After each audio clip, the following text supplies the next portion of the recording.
حضور نے ڈیوٹی لگائی سیدنا بلال حبشی کی، مسجد کا خیال کرتے، مسجد پہ توجہ دیتے، مسجد نبوی کون سی چیز کہاں کس انداز میں کرنی ہے، حضرت بلال وہ خدمت سر انجام دیتے۔ نبی پاک علیہ السلام مسجد کے لیے مختلف اوقات میں مختلف احکام جاری کرتے۔ پہلے سرکار دو عالم صلی اللہ علیہ وسلم نے ایک دروازہ مخصوص کر دیا تھا، فرمایا بھئی ایک فیصلہ میرا یہ ہے کہ اس گیٹ سے صرف عورتیں آئیں گی، مرد نہ داخل۔ حضور نے وقف کر دیا عورتوں کے لیے۔ ایک وقت ایسا آیا کہ نبی پاک صلی اللہ علیہ وسلم کے بہت سارے صحابہ نے کہ گھر مسجد کے بالکل ساتھ ساتھ تھے، انہوں نے مسجد کے اندر دروازے کھول لیے تھے، مسجد میں آیا کرتے۔ اللہ کے رسول صلی اللہ علیہ وسلم نے فرمایا بھئی اب جماعت کا وقت ہوتا ہے اور بالکل دروازہ مسجد کے اندر تم نے کھولا ہوا ہے تو کچھ چیزوں میں مشکل پیدا ہوتی ہے، لہذا سارے دروازے بند کر دو، ایک دروازہ کھلا رہے، اور وہ ہے جناب ابو بکر صدیق کا، وہ آج بھی کھلا ہے مسجد نبوی۔ اس کو وہ دروازے کو بند نہیں کرتے، کبھی ضرورت ہو تو وہ آگے کوئی کنات لگا دیتے ہیں، دروازہ وہ ہمیشہ کھلا رہتا ہے اس لیے کہ اس کو میرے نبی پاک نے کھولا ہے، وہ دروازہ کھلا رہتا ہے۔ حضور نے مختلف اوقات میں مسجد کی تزئین و آرائش میں اس کی وسعت میں دلچسپی کا اظہار کیا۔ بلال جھاڑو دیتے، آنے والے لوگوں کا خیال کر، مجھے کیا لینے دیں، اور میں بہت ساری احادیث اور بہت ساری سیرت کی کتابوں کا نچوڑ ایک جملے میں بیان کرتا ہوں۔ مسجد نبوی ایک پارلیمنٹ ہاؤس کا درجہ رکھتی، اسی میں سارے فیصلے ہوتے تھے، اسی کے اندر کافروں کے ساتھ معاملات تھے وہ طے ہوتے تھے، اسی میں ہر چیز سیٹ ہوتی تھی مسجد کے اندر۔ ہماری سیاست پاک اس لیے ہوئی ہے کہ ہم نے مسجد سے باہر نکال دی، تب یہ مسجد کے اندر تھی، وضو کر کے لوگ بیٹھتے تھے، قرآن پاک کی آیات بیان کر کے اپنا موقف بیان کرتے، بڑا صاف ستھرا نظام چلتا تھا۔ امیر المومنین کا پارلیمنٹ ہاؤس مسجد ہوتی،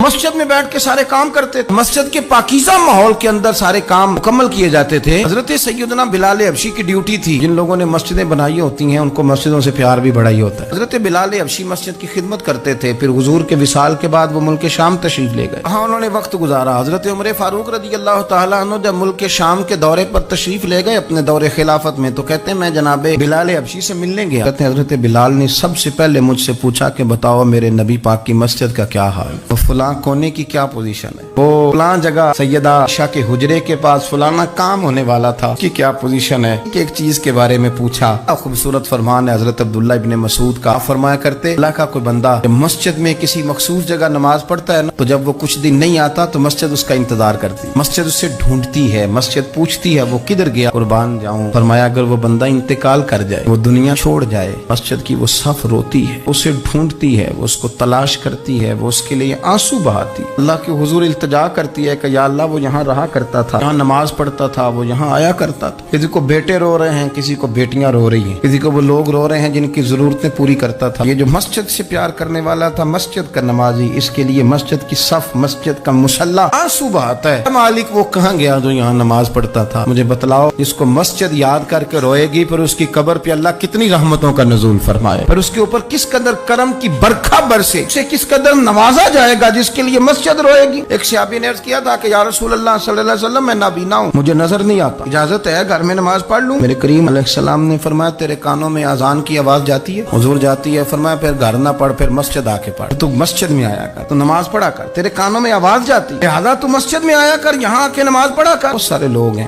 عدم دلچسپی، ہاں گھر میں بھی نماز پڑھنی چاہیے۔ نبی پاک علیہ السلام نے فرمایا اپنے گھروں میں مسجدیں بناؤ، یعنی ایک جگہ مخصوص کرو ہاں جہاں صرف نماز پڑھی جائے۔ فرمایا اپنے گھر میں مسجد بناؤ اور کچھ حصہ نماز کا گھر میں بھی پڑھا کرو، کچھ نوافل، کچھ سنتیں، کچھ حصہ گھر میں بھی نماز کا پڑھا کرو۔ فرمایا اپنے گھر کو قبرستان نہ بناؤ، اس کا مطلب ہے جس گھر کے اندر نماز نہ پڑھی جائے، بالکل اس گھر میں سارے زندے لوگ بھی رہتے ہوں تو گھر قبرستان ہے، حضور کا فرمان ہے۔ اور جس گھر میں کوئی اٹھ کے سویرے تہجد کا وضو کرتا ہے، مردوں کا گھر نہیں، وہ تو زندوں کا گھر ہے۔ بچوں کو تکلیف تو ہوتی ہے، سویرے بوڑھے اٹھ کے تہجد کا وضو کرتے ہیں، کیونکہ ان کے سونے کا ٹائم ہی وہ ہوتا ہے جب بابے اٹھ جاتے ہیں، بابا جی سویرے اٹھ کے وضو کر رہے ہوتے ہیں تو بچہ تنگ ہوتا ہے، دیکھو جی مطلب چونکہ اس نے تو سونا ہی اس وقت ہے جب دنیا کے جاگنے کا وقت ہے، لیکن اس کو پتہ نہیں تیرے گھر میں کوئی تہجد کا وضو کرتا ہے تو رب راضی کتنا ہوتا ہے، ہو سکتا ہے تیری بھی بڑی خطائیں اس کی وجہ سے معاف ہو جاتی ہیں۔ میرے نبی کریم صلی اللہ تعالی علیہ وسلم نے فرمایا میں نے جنت کے اندر دیکھا کہ کس عمل کا ثواب زیادہ ہے، فرمایا میں نے سب سے زیادہ اجر والے جو اعمال دیکھے ان میں ایک عمل یہ ہے کہ جو بندہ مسجد کی صفائی کر کے کچھ کوڑا مسجد سے باہر نکال دے گا، رب کریم اسے جنت میں بڑا درجہ عطا فرما دے گا، لیکن یہ تو کام کرے گا کوئی غریب آدمی۔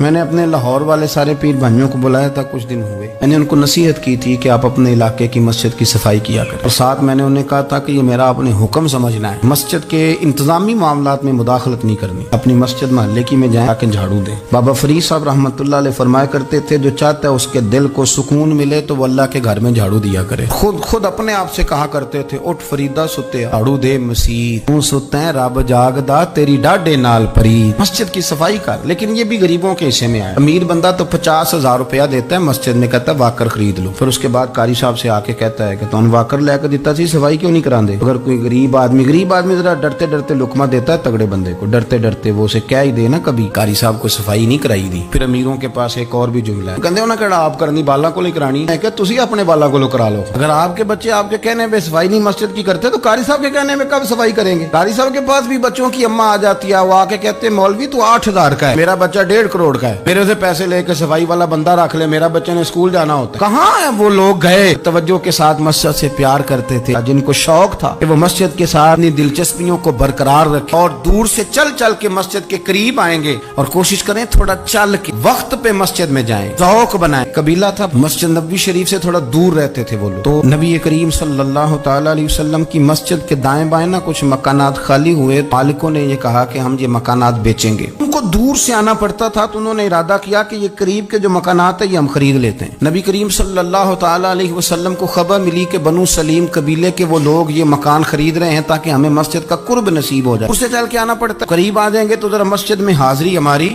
آسان ہو جائے گی. حضور نے انہیں بلا لیا اور میں تم مکان خریدو تمہاری مرضی, نہ خریدو تمہاری مرضی, پر ایک بات سن لو, تم جتنے قدم چل کے آتے ہو نا رب کے فرشتے تمہارے قدم لکھ لیتے ہیں, تمہارے قدم لکھے جاتے ہیں. تمہارے قدم 2 دفعہ حضور نے فرمایا, اس میں موجود ہے 2 دفعہ تمہارے قدم لکھے جاتے ہیں. وہ لوگ بڑے مشتاق تھے اللہ کے درگاہ سے اجر کے آنکھیں گول. حضور فرشتے ہمارے قدم لکھتے ہیں, رب کو دکھاتے ہیں کہ اتنے قدم چل, ہاں تمہارے قدم لکھے. یا رسول اللہ ہم نے نہیں قریب آنا, ہم دور ہی ٹھیک ہے, چاہتے ہیں ہمارے زیادہ قدم لکھے جائیں, ہم دور سے چل کے آیا کریں گے. پھر یاد آ گیا ہے کسی درویش کا, اس نے کہا تھا کہ گو سنا تھا آستانہ یار دور ہے, ہم نے بھی ٹھان لی تھی کہ جانا ضرور ہے. رسول کریم صلی اللہ تعالی علیہ وسلم کے غلاموں نے مسجدیں بنائیں, مسجدوں کے ساتھ دلچسپی کا رویہ رکھا, مسجد کے ساتھ ان کی وابستگی بڑی مضبوط رہی. ایک دفعہ میں یہاں نا نماز پڑھ کے نا تھوڑا میں کبھی جب میں خود جماعت کرایا کرتا تھا شروع میں تو میں یہاں تھوڑا سا گھومتا تھا. ایک دفعہ باہر گلی میں 15-20 دنوں کے بعد ایک بابا جی کبھی آتے تھے تو 10 روپے 15 روپے بار گلے میں ڈال کے چلے جاتے تھے. تو میں نے ان کو میں جانتا نہیں تھا, 2-3 دفعہ نظر پڑی تو مجھے تھوڑا سا ذہن بنا کہ یہ بزرگ کون ہے. میں نے ایک دن ان سے کہا, میں نے کہا بزرگوں آپ اکثر آتے ہیں اور 10-15 روپے آپ گلے میں ڈالتے ہیں اور آپ چلے جاتے ہیں, پھر جدھر سے آپ آتے ہیں یا تو نا بندہ رستے سے گزر رہا تھا تو جاتی دفعہ مسجد نظر آئی تو اس نے کچھ ڈال دیا تو واپس لوٹ جاتے. کہنے لگے مولوی صاحب میرا ایک ذہن ہے کہ ہر مسجد میں میرے نام کی ایک اینٹ لگ جائے, اور میرا ذہن ہے میں غریب سا بندہ ہوں, زیادہ پیسے میں دے نہیں سکتا, تو میں نے مسجدیں رکھی ہوئی ہیں تو میں ہر مہینے ہر مسجد میں جتنی میں نے رکھ لی ہیں میں جاتا ہوں تو اپنے حصے کی نا میں اس میں جو میرے سے ہو سکتا ہے میں چھوڑ. کتنا اچھا ذوق ہے, اتنی اچھی طبیعت ہے. ضروری ہے کہ آپ کے پاس 15 لاکھ روپیہ ہوا آپ الگ سے ایک مسجد بنائیں پٹی لگوائیں تبھی کام چلے گا. ان بزرگوں کے 10 روپے سے شاید پوری اینٹ بھی نہ لگتی, لیکن ایک دلچسپی کا اظہار تو ہوا نا, مسجد کے ساتھ وابستگی تو نظر آئی نا. تو آپ اپنے علاقے کی مسجد کے ساتھ پیار کریں.